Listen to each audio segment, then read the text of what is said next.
ये पढ़ेंगे अब हम इसमें कक्षा 10 की वीडियो में क्या न्यूमेरिकल के बाद कि दैनिक जीवन में पीएच की उपयोगिता, पीएच वैल्यू की क्या उपयोगिता है। कक्षा 10 का सिलेबस सबसे तेज चल रहा, दूसरा चैप्टर भी कंप्लीट होने की कगार पे है। दैनिक जीवन में पीएच की उपयोगिता क्या कहेंगे, पीएच का हमारे दैनिक जीवन में बहुत अधिक महत्व है। क्या है? बहुत अधिक महत्व है। कैसे? देखो, मानव और जंतु जगत में किस प्रकार से महत्व है भाई?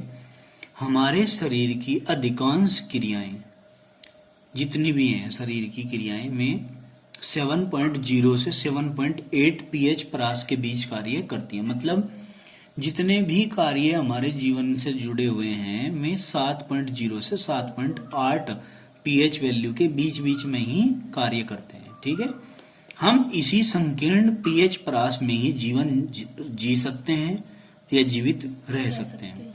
यदि हमारी पीएच मान बॉडी की या बॉडी के अंदर की या बॉडी के अंदर होने वाली क्रियाओं की इस 7.0 से 7.8 के बीच में रहती है तो हम जिंदा रहेंगे, और यदि इससे घट गया है या बढ़ जाए तो फिर मृत्यु निश्चित है या फिर नुकसान शरीर को होना शुरू हो गया है। आप समझ लीजिए कि बॉडी को हार्म डिसीज होने वाली है, नुकसान होने वाला है। देखिए क्या, हमारे रक्त, आंसू, लार आदि का पीएच लगभग 7.4 होता है। ध्यान रखने की बात है, ब्लड का भी, आंसुओं का भी, लार जो मुंह से निकलती है उसका भी जो पीएच मान है वो कितना होता है? 7.4 होता है। यदि यह 7.0 से कम हो जाता है या 7.8 से अधिक हो जाता है तो जीवन असंभव सा हो जाता है। कैसा हो जाता है? असंभव सा। वर्षा के जल से पीएच का मान जब 7 से कम होकर 5.6 हो जाता है, अगर ये मान 7 से घट के, वर्षा के जल का जो मान होता है वो 7 से घट के 5.6 हो जाता है, तो इसे हम अम्लीय वर्षा नाम दे देते हैं। क्या नाम दे देते हैं इसको? अम्लीय वर्षा। अम्लीय वर्षा। ध्यान रखना इस बात को कि इसे फिर हम क्या कह देते हैं? अम्लीय वर्षा कह देते हैं। और इसके लिए मान कितना हो जाता है? 5.6। अगर मान 5.6 हो जाए, अगर मान कितना हो जाए? 5.6 हो जाए तो हम इसे क्या कह देंगे? अम्लीय वर्षा। ठीक है, अब देखो, जब अम्लीय वर्षा का जल नदियों में बहता है, अगर ये जल नदियों के अंदर बहेगा तो नदी के जल का पीएच मान कम हो जाएगा, ये उसको भी डिस्टर्ब कर देगा।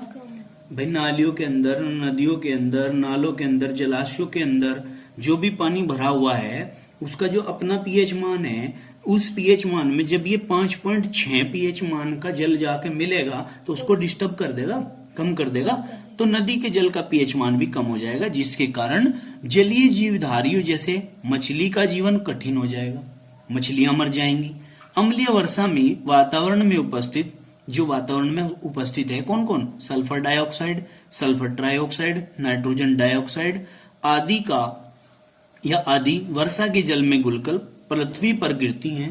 ये क्या करेंगी? ये गैसें जो बूंद के रूप में पानी आ रहा था उसमें घुल जाएंगी और घुल करके क्या करेंगी बताओ भाई? उसमें घुल के पृथ्वी पे गिरेंगी, और पृथ्वी पे गिरेंगी तो क्या हो जाएंगी? अम्ल बना लेंगी, क्योंकि SO2 या SO3 जल के साथ क्रिया करके H2SO3 या H2SO4 बनाएगा या HNO3 बनाएगा, और जो कि अम्ल बन जाएगा और अम्ल होगा तो वो जलाशयों के अंदर या पृथ्वी के अंदर नुकसान ही पहुंचाएगा, कोई फायदा नहीं पहुंचाने का। ठीक है, इससे धातुओं संगमरमर का संक्षारण होता है। क्या होता है? धातुओं का, संगमरमर का क्या होता है? संक्षारण होता है, मतलब गिरावट आती है उसकी मजबूती में। ठीक है, इसी अम्लीय वर्षा के कारण जो ताजमहल है, ताजमहल का रंग पीला पड़ गया है। क्वेश्चन भी आता है कि ताजमहल का रंग पीला क्यों पड़ गया है, ये उसका आंसर है पूरा का पूरा, अम्लीय वर्षा के कारण। और आज की डेट में कल ही न्यूज़पेपर में क्या आया, न्यूज में क्या आया कि जो ताजमहल है, ताजमहल की ग्रिल टूट के, गुम्बद टूट के गिर गई, जिससे बड़ा भारी नुकसान हुआ ताजमहल को। ठीक है, समझ में आई बात? उसको कारण है अम्लीय वर्षा। अब दूसरा पॉइंट आता है पाचन तंत्र। पीएच मान पाचन तंत्र को कैसे प्रभावित करता है, ये बात समझो। हमारे पेट में गैस्ट्रिक जूस होता है, क्या होता है? Gastric juice. उसको कहते हैं HCl। ठीक है, हमारे पेट में HCl उत्पन्न होता रहता है। वो गैस्ट्रिक जूस जो है ना, वो HCl है, वो उत्पन्न होता रहे अपने आप ही। समझ गए? अब क्या कहेंगे हम? जो हमें बिना हानि पहुंचाए भोजन के पाचन में सहायक होता है, नुकसान नहीं पहुंचाता, वो अम्ल है, ठीक है ना, लेकिन वो हमें नुकसान नहीं पहुंचाता, वो भोजन को पाचन में सहायता करता है।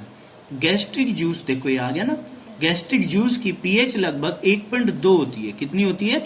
1.2। अपच की स्थिति में, मतलब जब भोजन पाचन नहीं होता, पचता नहीं वो, समझ में आई बात? अपच की स्थिति में अम्ल की मात्रा अधिक बनने लगती है, तो एसिडिटी हो जाएगी। अब एसिडिटी शब्द तो बहुत ध्यान रखते हैं सब लोग। तो जब हमारा भोजन नहीं पचेगा तो क्या हो जाएगी? एसिडिटी हो जाएगी, जिसके कारण पेट में दर्द और जलन होने लगती है। ठीक है, इससे छुटकारा पाने के लिए एंटा एसिड जैसे अक्षारकों का प्रयोग करना पड़ता है। भाई जब अम्ल की मात्रा ज्यादा हो गई पेट के अंदर, तभी तो दर्द शुरू हुआ। समझ रहे हो? तो आपने क्या करना है, उसमें कुछ अक्षार मिला देना है। जब अम्ल में अक्षार मिलाएंगे तो उदासीन नहीं होता चला जाएगा, तो उदासीन होता चला जाएगा तो मतलब दर्द कम होता चला जाएगा। तो हम कहेंगे इसके लिए प्राय मिल्क ऑफ मैग्नीशिया यानी कि MgOH का होल ट्वाइस जैसे दुर्बल अक्षार का प्रयोग किया जाता है। समझ में आ गई बात? जब हमारे पेट में क्या हो जाए, अधिक मात्रा में अम्ल बन जाए, मतलब एसिडिटी हो जाए, तो हमें क्या करना पड़ता है, उसमें कुछ अक्षारक मिलाए जाते हैं, जैसे कि मिल्क ऑफ मैग्नीशिया मतलब MgOH का होल ट्वाइस जैसे अक्षार मिला दिए जाते हैं, जिसके कारण दर्द खत्म हो जाता है। ठीक है, एसिडिटी खत्म हो जाती है। अब आगे चलते हैं हम। नेक्स्ट हमारा एग्जाम्पल आता है दंत अक्षय। आपने देखा होगा बच्चों के दांत जो होते हैं वो क्या होते हैं, टॉफियां खाने से, है ना, उल्टी सीधी चॉकलेट खाने से वो क्या हो जाए, गलने से शुरू हो जाते हैं। उसे कहें दंत अक्षय। क्या कहते हैं? दंत अक्षय। क्योंकि उन्हें ज्यादा मंजन वृक्ष का तो पता होता नहीं, दतोन का है, नहीं तो नीम की दतोन करनी चाहिए, पर चिट्टे की दतोन करनी चाहिए। ठीक है, मैं दांतों को खराब नहीं होने देती। लेकिन बच्चों को तो उस चीज से मतलब नहीं है, बच्चों को होता है टेस्ट से मतलब। समझ गए? टॉफी खाएंगे, टॉफी खाई वो दांत में चिपक गई, मीठा खाया दांत में चिपक गया, कुड़ला की नहीं, मुंह साफ नहीं किया, दांतों में ही अटका रह जाता है वो। फिर क्या होता है, माइक्रो ऑर्गेनिज्म आते हैं में, उनसे मिट्टी के कारण दांतों में उत्पन्न हो जाते हैं और वो दांत को खराब करना शुरू कर देते हैं। क्यों? क्योंकि वो उसके साथ में क्रिया करते हैं, भोजन को खाते हैं और अम्ल का उत्पन्न करते हैं। वहां अम्ल उत्पन्न होता रहता है और अम्ल जो उत्पन्न होता रहता है वो दांत को गलाना शुरू कर देता है। अब देखो, हमारे दांत कैल्शियम फॉस्फेट से बने होते हैं। कहाँ से? Calcium phosphate. हाँ, जो शरीर का सबसे कठोर पदार्थ है, हड्डियों से भी कठोर होते हैं दांत, सबसे कठोर भाग होता है। ठीक है, ये जल में नहीं घुलते, पानी में नहीं घुलते हैं, परंतु मुंह की पीएच 5.5 से कम होने पर, अगर पीएच मान 5.5 से कम हो जाए तो दांत नष्ट होने लगते हैं। मुंह में उपस्थित जीवाणु, अवशिष्ट शर्करा और खाद्य पदार्थ के निम्नीकरण से, भाई मुंह में ही तो जीवाणु उत्पन्न हो रहे हैं, अवशिष्ट शर्करा, जो बची खुची शर्करा लगी हुई है दांतों पर, समझ गए? खाद्य पदार्थ के निम्नीकरण, खाद्य पदार्थ खाया उसका निम्नीकरण करते रहे जीवाणु, तोड़ते रहे उन्हें सरल पदार्थों में और अम्ल उत्पन्न करते रहते हैं। समझ गए? इनसे छुटकारा पाने के लिए अक्षारकीय दंत मंजन का प्रयोग किया जाता है। अक्षारकीय मतलब जितने भी दंत मंजन है सब में अक्षार आता है। क्या आता है? अक्षार। अक्षार क्यों आता है? क्योंकि वो अक्षार अम्ल से क्रिया करके उदासीन कर देता है उस मीडियम को, उस माध्यम को उदासीन कर देता है। इससे अम्ल की अधिकता उदासीन हो जाती है, जो अम्ल ज्यादा मात्रा में बना हुआ था वो उदासीन होने लगता है और दंत अक्षय होने से रोके जा सकते हैं, उनको टूटने से बचाया जा सकता है। एक एग्जाम्पल और करते हैं आज के लिए, बस फिर छुट्टी। देखिए, पेड़ पौधों के लिए कैसे पीएच मान की आवश्यकता पेड़ पौधों के लिए कैसे है? पेड़ पौधों की वृद्धि और अच्छी उपज के लिए मिट्टी के पीएच परास लगभग 7 के पास होनी चाहिए। मिट्टी की पीएच परास कितनी होनी चाहिए? 7 के आसपास। यह अधिक अम्लीय या अक्षारीय हो जाए तो उपज पर दुष्प्रभाव पड़ने लगता है। अगर इसे हम 7 से ज्यादा या कम देखेंगे तो उपज खराब होने लगेगी। फर्टिलाइजर के प्रयोग से भी मिट्टी की पीएच प्रभावित होती है। जो खाद्य पदार्थ हम जी। डालते हैं उनसे भी मिट्टी की पीएच क्या होती है, प्रभावित होती है। यदि मिट्टी अम्लीय है, मिट्टी कैसी है, अम्लीय, तो मिट्टी में बिना बुझे चूने तथा बुझे हुए चूने मिलाना चाहिए। भाई मिट्टी अम्लीय है तो आप उसमें अक्षार मिला दो। अक्षार होता है बिना बुझा हुआ चूना या बुझा हुआ चूना, समझ गए।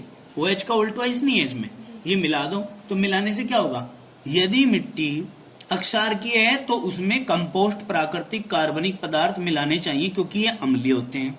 यदि अक्षार की है तो उसमें अम्लीय पदार्थ मिला दो, और यदि मिट्टी जो है अक्षार की है तो उसमें अम्ल मिला दो, और यदि मिट्टी अम्लीय है तो उसमें अक्षार मिला दो, जिससे कि वो उदासीन हो जाए, उदासीन हो जाए और फसल अच्छे प्रकार से तैयार होती रहे। कोई दिक्कत तो नहीं है। तो आज हमने चौथे पॉइंट तक पढ़ लिया है, बाकी पढ़ेंगे कल।